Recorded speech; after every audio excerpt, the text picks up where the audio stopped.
아멘. 그 17절에요. 하나님이 아브라함에게 약속하신 때가 가까우매, 약속하신 때가 가까우매, 거기 한번 박스나 가루를 한번 만들어 보시고요. 그리고 23절로 가시면 나이가 40이 됨에 있죠. 거기도 가루를 한번 만들어 보시고, 25절에 그는 그의 형제들이 하나님께서 자기의 손을 통하여 있죠. 그 자기의 손을 통하여 거기도 가루를 한번 만들어 보시면, 네,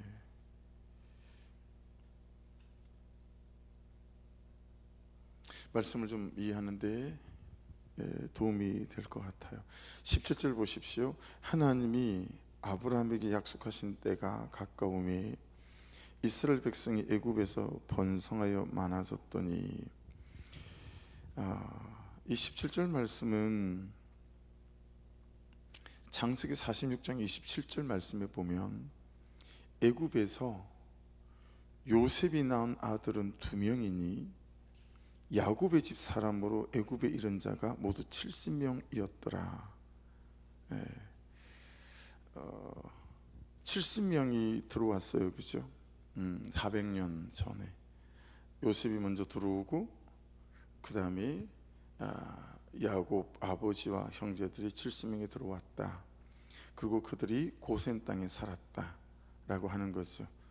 그래서 70명이 들어왔어요. 그런데 출애굽기 1장 7절에 보면 생육이 중다하고 강대하여 온 땅에 가득하게 됐다, 그렇게 말씀합니다. 70명이 출애굽할 때는 여러분 장정의 숫자만 따지면 얼마였어요?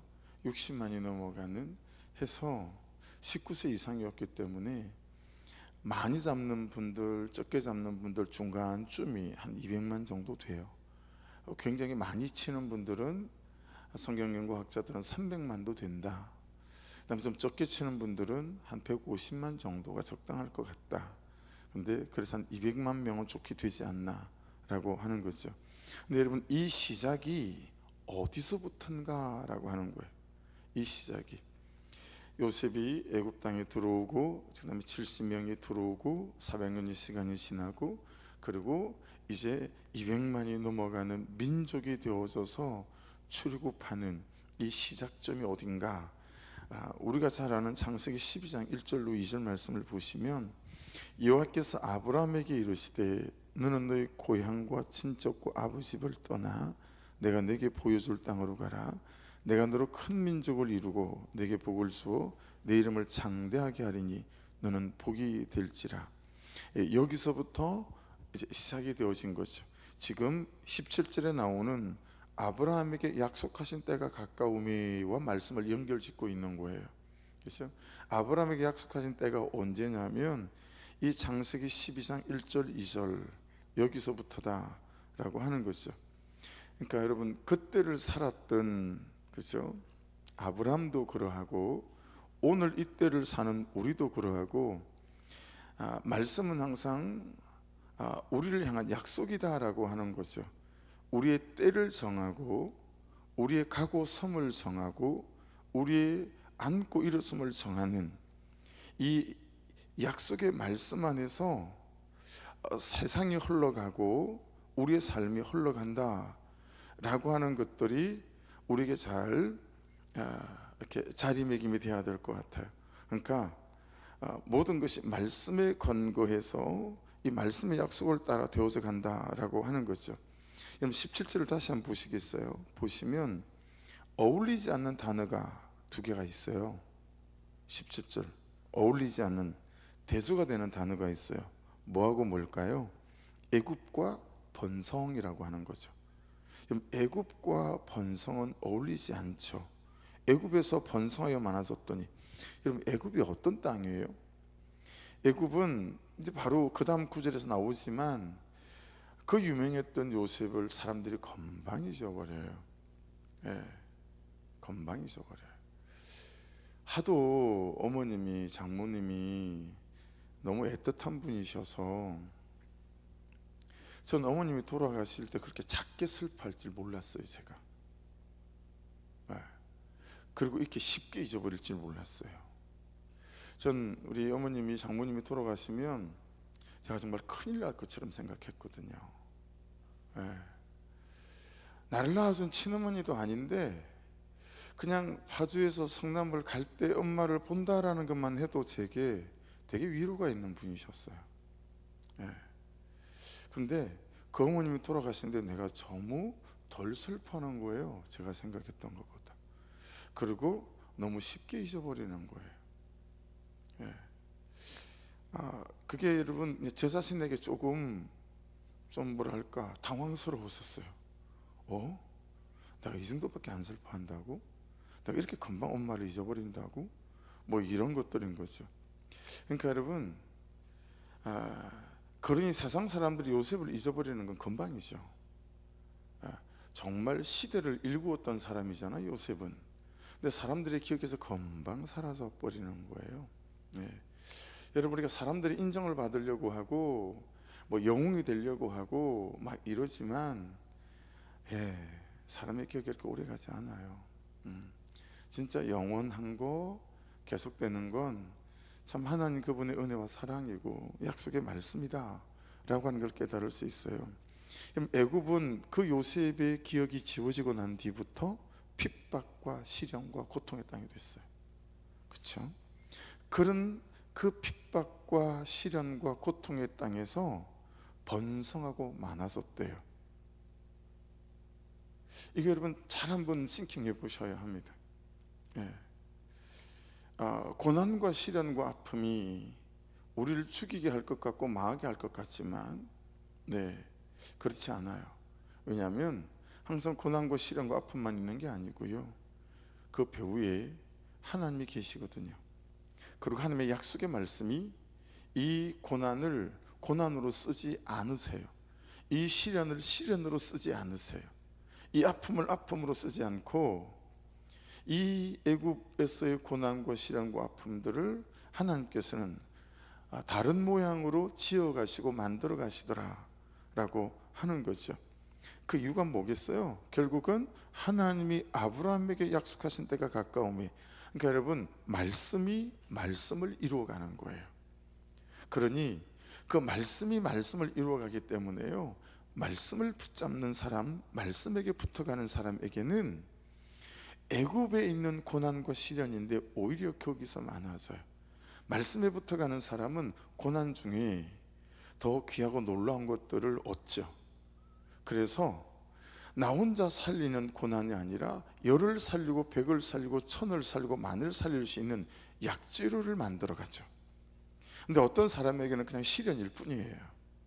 그러니 여러분, 고난 앞에 또 마주해 섰을 때, 시련 앞에 마주해 섰을 때 그냥 너무 힘들고 고통스럽고 원망하고 불평하고 그런 나의 시련으로만 끝나는가? 아니면 이 시련과 고난이 나를 살리는 약재를 뿐만 아니라 많은 사람들을 살리는 약재료가 되어져 갈 거냐라고 하는 것은 전혀 다른 거죠. 그래서 약속하신 때에 있죠. 다시 한번 보세요. 큐티책. 약속하신 때에서, 때는 놀랍게도 여러분 하나님이 내 인생에 개입하시고 내 고난에 뛰어들어오시는 카이로스가 아닌 거 있죠. 그냥 흘러가는 시간이 크로노스인 거예요. 여기 지금 시간이 흘러가고 있잖아요. 눈에 안 보이지만, 그렇죠? 막 흘러가고 있어요. 하나님이 개입하시고 뛰어들어오신 내 인생의 어느 때가 아니고요, 여기에 하나님이 아브라함에게 약속하신 때라고 할 때, 이때는 흘러가는 시간이 크로노스더라 라고 하는 거예요. 이게 무슨 뜻이 됩니까? 보세요. 오늘 아침에 신발을 신고 현관문을 탁 열고 집을 나서시고들 예배당으로 달려오셨잖아요. 그러니까 그냥 매일 아침에 현관을 물고 나서는 그 시간이 그날이 그날이고 그 시간이 그 시간인 거죠. 어제 시련도 여전하고 어제 문제도 여전하고 아무것도 변하거나 나아지거나 달라질 것 같지 않은 그냥 어제가 여전한 오늘이다라고 하는 건데, 근데 그 시간 속에 무엇이 일하고 있느냐라고 하는 거예요. 그 시간 속에 그냥 크로노스예요. 근데 여러분, 흘러가는 시간인 줄 알았어요. 내 고난과 함께 내 시련과 흘러가는 시간인 줄 알았는데, 그 흘러가는 시간 속에 하나님의 말씀이 계속해서 끊이지 않고 일하고 계시더라 라고 하는 거죠. 그러니까 여러분, 그냥 흘러가는 시간, 아무 일도 일어나지 않는 시간 같지만 그 흘러가는 시간 속에 하나님의 말씀이 여전히 일하고 계시고 그분의 섭리와 계획이 일하고 계신다 라고 하는 것을 알 수 있습니다. 지금 내 시간이 어떠하든 이 끝날 것 같지 않은 이 시련의 어떤 시간들과 고통의 시간들도, 내 현실이 어떠하든 나아질 것 같지 않은 나의 어떤 현실도 하나님의 약속의 말씀은 절대로 못 이긴다라고 하는 거죠. 그리고 그 현실을 이겨 먹으시는 하나님의 약속의 말씀이 계속 흘러가며 눈에 보이지 않는 아무것도 아닌 것 같은 삶의 현실들 뒤에서 하나님의 말씀은 하나님의 말씀을 이루어 가시더라 라고 하는 거예요. 그래서 여러분 18절 한번 보십시다. 19절, 요셉을 알지 못하는 새 임금이 애굽의 왕위에 오르든가 말든가. 이제 요셉을 알지도 못하는 때가 됐네. 이제 하나님의 역사는 없나 보다. 그렇지 않다라는 거죠. 19절, 그가 우리 족속에게 교활한 방법을 써서 조상들을 괴롭게 하여 그 어린아이들을 내버려 살지 못하게 하려 할세. 이게 여러분 저렇게 1장에 나오는 배경이잖아요. 9절부터 14절까지 한번 읽어볼게요. 그가 그 백성에게 이르되, 바로가요, 애굽의 왕 바로가, 이 백성 이스라엘 자손이 우리보다 많고 강하도다. 자, 우리가 그들에게 대하여 지롭게 하자. 두렵건대 그들이 더 많게 되면 전쟁이 일어날 때 우리 대적과 합하여 우리와 싸우고 이 땅에서 나갈까 하노라 하고, 감독들을 그들 위에 세우고 그들에게 무거운 짐을 지워 괴롭게 하여 그들에게 바로를 위하여 국고성 비돔과 람셋을 건축하게 하니라. 그러나 학대를 받을수록 더욱 번성하여 퍼져나가니 애굽 사람이 이스라엘 자손으로 말미암아 건심하여 이스라엘 자손에게 일을 엄하게 시켜 어려운 노동으로 그들의 생활을 괴롭게 하니 곧 흙이기와 벽돌 굽기와 농사 여러 가지 일이라 그 시키는 일이 모두 엄하였더라. 근데 여러분, 하나님이 그 역사의 배후에서 말씀이 말씀해 가시는 이 일을 아무리 바로가 이런 방법 저런 방법을 고안해서 핍박을 해도 소용이 없는 거예요. 자, 어디까지 이르렀습니까? 22절에 가면, 그러므로 바로가 그의 모든 백성에게 명령하여 이르되 아들이 태어나거든 너희는 그를 나일강에 던지고 딸이거든 살려두라 하였더라. 자, 이것은 무대 앞에서 일어나는 일들이에요. 우리 눈에 보이는 일들이죠.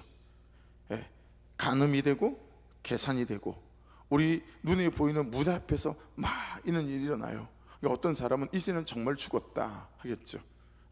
우리 눈앞에 무대 앞에서 일어나는 일들이니까요. 다 보이는 일들이니까요. 세상 이제는 다 죽이래. 아들은 이제는 더 이상 어떤 방법도, 하나님도 이상 더 이상 어떤 일도 못 하실 걸 할 수 있을 만한 무대 앞에서 일어나는 일들이죠. 근데 여러분, 무대 뒤에서 일어나는 일들이 있어요.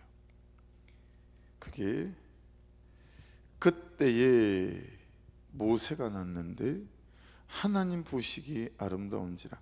이게 아름다운 것은 여러분 창세기 1장에 청지를 창조하시고 난 다음에 보시기에 아름다웠다라는 단어와 똑같은 단어예요. 그러니까 단지 모세 한 사람이 아니라는 거예요. 그렇죠? 그의 아버지 집에서 석 달 동안 길리더니 버려진 후에 어머니 요게벳이, 그렇죠, 갈대 상자에 넣어서 나일강에 띄우는, 바로의 딸이 그를 데려다가 자기 아들로 기름해. 자기 아들로 기름해, 이것은 여러분 자기를 위하여 모세가 애틋해서가 아니에요. 자기를 위하여 모세를 길렀다라는 거예요. 왜냐하면 그때 바로는 아들이 없었어요. 외동딸밖에 없었어요. 그래서 바로는 이 외동딸에게 나라를 물려줄 생각이었다는 거죠. 왕통을 이어서. 그런데 이 바로의 딸에게 이제 이 모세가 입양되어지는 것과 같잖아요. 22절, 모세가 애굽 사람의 모든 지혜를 배워 그의 말과 하는 일들이 능하더라. 여러분, 이 대목은 참 말씀을 많이 들었잖아요. 하필 그날 그 시간 바로의 딸은 목욕하러 나오고, 그리고 갈대 상자는 띄우고, 그리고 그날 모세만 버려졌을까? 그리고 그런 일은 허다히 일어났던 일인데 그날따라 바로의 공주는 그죠? 어떻게 모세의 울음소리를 듣게 되었을까? 여러 가지들 아니겠어요?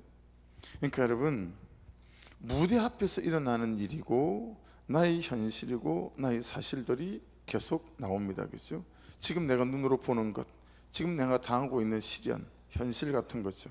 근데 무대 뒤에서 일어나는 일은 뭐예요? 하나님이 모세를 준비하시는 거예요. 네. 그리고 바로의 딸을 그 시간에 강가로 떠미시는 거예요. 그리고 그날따라 이 바로의 딸에게 들리게 하시는 거죠. 그렇죠? 사랑하는 여러분, 나의 눈과 마음이 이 무대 앞에서 일어나는 일만 보면 지치고 소망이 없죠. 현실과 사단은 이 무대 앞만 볼 수밖에 없도록 우리를 몰아붙이죠.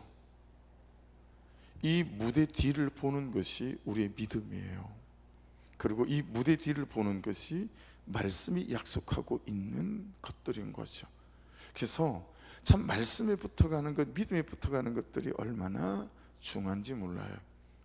아무것도 아닌, 어제와 다르지 않은 오늘의 일상인 것 같아도요, 이 아무것도 아닌 일상 속에 주의 말씀은 말씀이 하실 일들을 해가시고 무대 뒤에서 배후에서 하나님의 일들을 행하시더라 라고 하는 거죠. 항상 궁금한 건 무대 뒤인 거죠. 하나님, 상황이 이래요, 이것도 이렇고요, 어떻게 하죠? 네.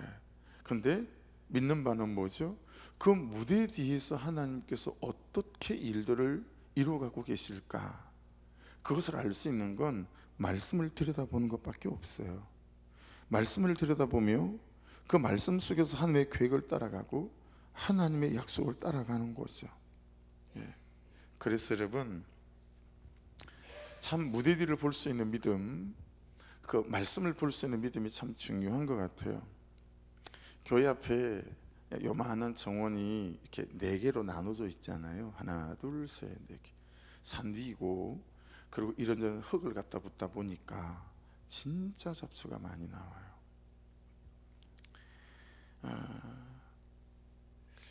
나가시다 보면 오른쪽에 하단이 하나 있고 주목이 서 있는, 그 옆에 제일 큰 소나무가 있는 화단이 조그만 게 하나 있잖아요. 그죠?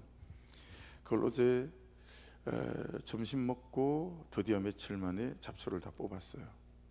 마음 잡고 하면 20분이면 다 돼요. 근데 며칠이 걸렸어요. 왜 그러냐면 작정하고 막 잡초를 뽑지 않고요, 그냥 새벽 예배 끝나고 가다가, 여러분 제가 새벽 예배 끝나고 일로 안 나가요. 중앙북도로 나가죠.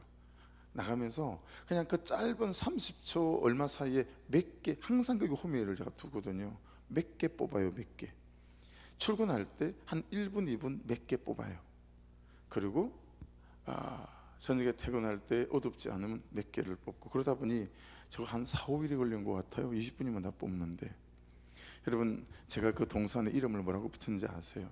제가 동산이라고 그러니까 간사님 웃더라고요. 요만한 손바닥에다 동산이라고 그러니까. 제가 거기를 믿음의 동산이라고 이름을 붙였어요. 4개 다 이름이 있어요. 제 혼자 그 믿음의 동산이라고 이름을 붙였어요. 왜 그랬냐면 제 믿음조차 날마다 잡초를 뽑아주지 않으면 금방 믿음이 냉랭해지고 희미해지더라고요. 그래서 믿음에는 날마다 잡초를 뽑아야 되는 거구나, 그걸 깨닫게 되어져서 저길 믿음의 동산에 이름을 붙이고 잡초가 없지 않기를 바라는 마음으로 항상 잡초를 뽑아요. 그 잡초를 뽑다 보면 처음에 한두 번은 안 그렇게 되더니 몇 번을 뽑다 보면 잡초 하나, 내 마음에 있는 냉랭함 하나 뽑는 거예요. 잡초 하나, 내 마음 안에 딱딱한 믿음 하나 뽑는 거예요. 하나님, 이 잡초 하나에 제 냉랭한 믿음 하나입니다. 하나님, 이 잡초 하나에 내 이제 믿어지지 않는, 그리고 하나, 이제 그러니 여러분, 믿음의 동산이 있으니 제일 제가 안 되는 게 뭐가 있고, 순종의 동산도 있겠죠. 예, 제일 넓은 동산이 순종의 동산이에요. 제일 안 돼요. 예. 여러분, 우리의 믿음이 식어지지 않도록 이 무대 뒤에 안 보이는 데서 일하시는 그 하나님이 일하시는 것을 날마다 믿음으로 볼 수 있도록, 믿어질 수 있도록, 여러분, 우리의 마음 안에 이 믿지 못하게 만드는 이 잡초들이 자라지 않도록 정말 수시로 뽑아내는 거. 믿음은 가꾸지 않으면 자라지도 깊어지지도 않는 것 같아요. 진짜 믿음 농사를 잘 지어야 되는 것 같아요. 그래야 이 무대 뒤에서 하나님이 행하시는 일들을 볼 수 있게 되는 것 같아요. 그리고 담대한 것 같아요. 예.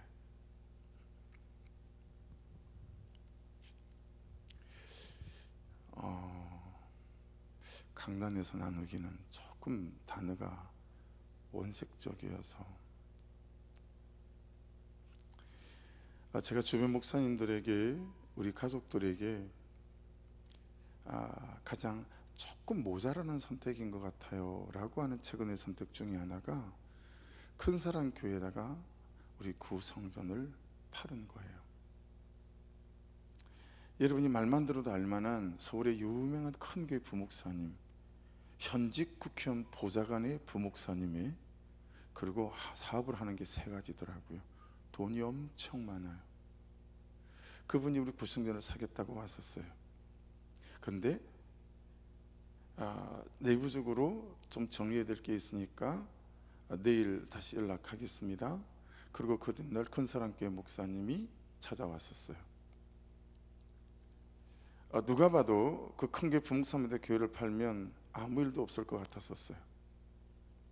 그런데 큰사랑교회는 꼭 저 같은 거예요. 개척한 지 16년 한 번도 교회를 옮기지 않고, 제가 여러분 교회를 찾아보지 않았겠어요? 찾아가 보려고 그랬더니 정말 험한 데 있는 거예요, 교회가. 그래서 여러분 어떻게 일들을 정리해 가실지 모르겠으나 그냥 무대 뒤에서 일하시는 하나님을 보고 믿음으로 그 교회, 목사님 한 푼도 안 줘도 좋으니까 그냥 그들 일단 이사를 오세요. 얼른 예배를 드리시고 그리고 같이 기도하면서 애를 써 보십시다. 뭐 말은 뽀대나게 하긴 했죠. 뒤에 목사님 이러시면 안 됩니다 막 그런 얘기도 하긴 했지만, 이 사건을 두고 주변에서 다 책망을 하더라고요. 그래도 이런 일이고 그런데 그렇게 하면 어떡하냐. 근데 그냥 그런 교회가, 그런 목사님이 구성전 안에 들어와서 돈 많은 아무 걱정 없는 분들이 와서 하는 것보다는 그게 맞겠다 싶은 저의 그냥 알량한 믿음이라고 그래야 될까요? 뭐 그런 거였어요. 저를 보는 것 같아서. 그랬더니 이 일을 두고 평촌에 사는 우리 막내 누나가 우리 제 가족들에게 이제 만나면, 야 그래도 남목사 막내 그 구성전이 팔렸다며, 그렇게 얘기를 하니까 우리 막내 누나가 여러분 어떻게 얘기했는지 아세요?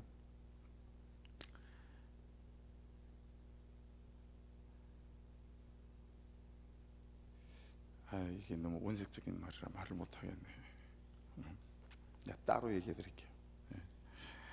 그래서 여러분, 사단은 나를 무너뜨릴 때 나를 밀지 않고요, 내 믿음을 미는 것 같아요. 내 믿음을 무너뜨리는 것 같아요. 여러분 23절부터 29절도요 전부 다 무대 앞에서 일어나는 일들이에요. 보세요. 나이가 40이 됐죠. 그래서 이스라엘 자손을 돌볼 생각이 났어요. 그렇죠? 그리고 여러분이 아시는 대로 애굽 사람을 쳐 죽이게 되잖아요. 자, 이쯤 되면 모든 자기 이스라엘 백성들이 와 모세 그럴 줄 알았어요. 근데 25절에 보세요. 자기의 손을 통하여, 그래서 그다 가루를 치라고 했어요. 자기의 손을 통해 구원해 주신 것을 깨달으리라고 생각하였으나 그들이 깨닫지 못하였더라. 여러분과 제가 힘을 쓸 때가 있잖아요. 어떤 식으로든 내 삶에 대해서든 그의 삶에 대해서든 내 여러분의 가정 안에서든 내가 힘을 쓸 때가 있잖아요. 자기의 손을 통하여 구원을 주신 걸 깨닫게 되리라 라고 생각했던 거예요. 근데 안 그런 거예요. 심지어 26절에 보면 이스라엘 사람들끼리 싸우잖아요. 그 다음날은. 그래서 야 너희들 같은 민족끼리 왜 그러냐 그랬더니, 왜? 어제 애굽 사람 죽인 것처럼 오늘 날 죽이려고? 뭐 이런 거잖아요. 그리고 도망을 치게 됩니다. 그렇죠? 29절 보세요. 모세가 이 말 때문에 도주하여 미디안 땅에서 나그네 되어 거기서 아들을 둘이 낳으니라. 여러분 다시 무대 앞에 일어나는 일들은 뭐예요? 살인자가 되고 도망자가 되고 아무도 알아주지 않는, 몰라주는 거죠. 여러분, 만일에 이때 어떤 누구가, 몇 사람이 야 봐봐봐 이게 범상하지 않다, 내가 그냥 그 나일강에 그렇게 갈대 상자에 넣어서 넣었더니 야 그게 바로의 공주의 아들이 되는 거 있지. 누구 알았어요? 모세의 누나 알았죠. 미리암이 알았어요. 또 누구 알았어요? 어머니 요게벳이 알았죠. 유모로 40년 동안 젖을 먹이고 왕궁 안에서 아들을 키웠으니까요. 그럼 모세 가족들은 다 알았겠죠. 이런 모세 가족들이 알았다면 형 아론은 몰랐을까요? 야야 니들 기대해봐라, 야 진짜 놀라운 일이 일어날 것 같아, 이 장난 아니다. 그들이 전부 다 잔뜩 기대하며 모세의 삶을 바라보지 않았겠어요? 그랬는데 어느 날 모세가 그냥 살인자요 도망자로 끝나버리는 거예요. 그때 여러분 그들이 얼마나 허무했을까요? 뭔가 될 줄 알았더니, 하나님의 때가 된 줄 알았더니 살인자요 도망자요 그냥 그렇게 물거품처럼 끝나버리는 거예요. 무대 앞에서 일어난 일이에요. 그리고 여러분 40년 동안, 그렇죠? 그 미디안 광야에서 장인어른 이두로의 양치기로 40년을 지내잖아요. 여러분 모세 스스로도, 모세의 가족들도 어떻게 생각했겠어요? 뭔가 무대 앞에서 되는 것 같더니 끝나버리는 거예요. 여러분 그때 무대 뒤에서 일하시는 이 하나님과 약속의 말씀을 절대로 놓지 않기를 주의 이름으로 축복합니다. 하나님이 어디로 모세를 몰아붙인 거예요? 호렙산 떨기나무. 거기서 이 모세가 40년간의 모래바람을 맞아가며 40살에 했던 내가 이제 뭔가 해볼 수 있으리라, 그게 아니라 내가 아무것도 할 수 없구나, 하나님께서 하셔야 되는 것이구나, 이걸 깨달을 즈음에 호렙산 떨기나무의 하나님을 만나게 하시고, 그리고 그를 통해서 이 80세의 이 할아버지를 통해서 하나님의 일들을 해가시는 것들을 볼 수 있습니다. 여러분 무대 뒤에서 일하시는 그 하나님에 대하여 절대로 놓지 않고 믿음에 붙어가고 약속의 말씀을 붙어가며 그 일하실 하나님을 바라보며 이때를 믿음으로 살아갈 수 있기를 주의 이름으로 축복합니다. 그래서 베드로 전서 2장에는 여러분 이런 말씀이 있어요. 8절 9절인데요 그러므로 믿는 너희에게는 보배이나 믿지 아니하는 자에게는 건축자의 버린 돌이 된다는 거예요. 믿는 너희에게는 보배가 된대요. 우리의 고난, 우리의 시련.